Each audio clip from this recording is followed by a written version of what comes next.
Sorry এক্ষুনি শুরু করছি আপনাদের প্রিয় গল্প। সব হারিয়ে শান্ত হওয়া, এক মিনিট নিঃশব্দে বিজয়, এক গভীর ধীর আর খুব বাস্তব কাহিনী। নাম তৃষা, বয়স 22, শান্তিনিকেতনের এক প্রান্তিক গ্রামে জন্ম। তৃষার জীবনটা শুরু হয়েছিল ছন্দে, এক ছিমছাম পরিবারে।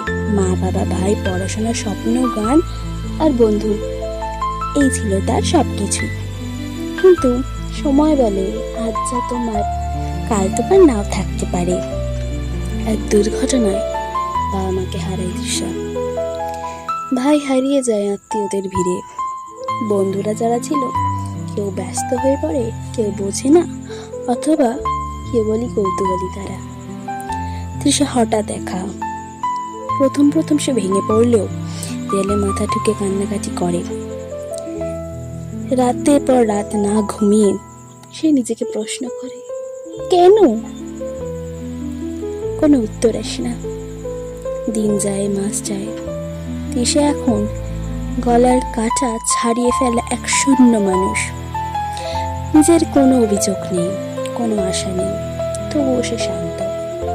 ধীরে ধীরে নিজের চারপাশে এক পৃথিবী বানায়, যেখানে কেউ থাকে না, শুধু সে একা থাকে।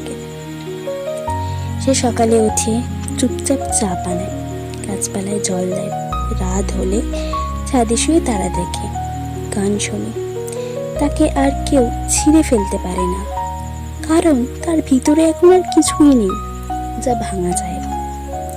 একদিন এক পাশের এক ছোট মেয়ে তাকে জিজ্ঞাসা করেছিল, আচ্ছা দিদি, তুমি একা থাকো, তোমার ভয় করে না? তৃষা শুধু হেসে বলে, সব হারানোর পর আর ভয় থাকে না, তখন শান্তি আসে। তৃষার গল্প রং নেই, কিন্তু ভার আছে। সে হারিয়েছে সব, তবুও শান্ত। তৃষা এখন কারোর জন্য অপেক্ষা করে না, সে নিজের জন্য বাঁচে।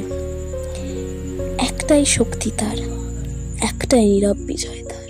শান্তিনিকেতনে সেই ছোট একতলা বাড়ি, বাগান আর কাঠের জানলার মাঝে তৃষা ধীরে ধীরে এক অন্যরকম জীবনে অভ্যস্ত হয়ে পড়ে। দিনে সে বই পড়ে, রবীন্দ্রনাথ, জীবনানন্দ দাশ আর মহাশ্বেতা দেবীর লেখা। সে অনুভব করে তার শোক শুধু তার একার না, অনেকেই হারায়, অনেকেই ভাঙে।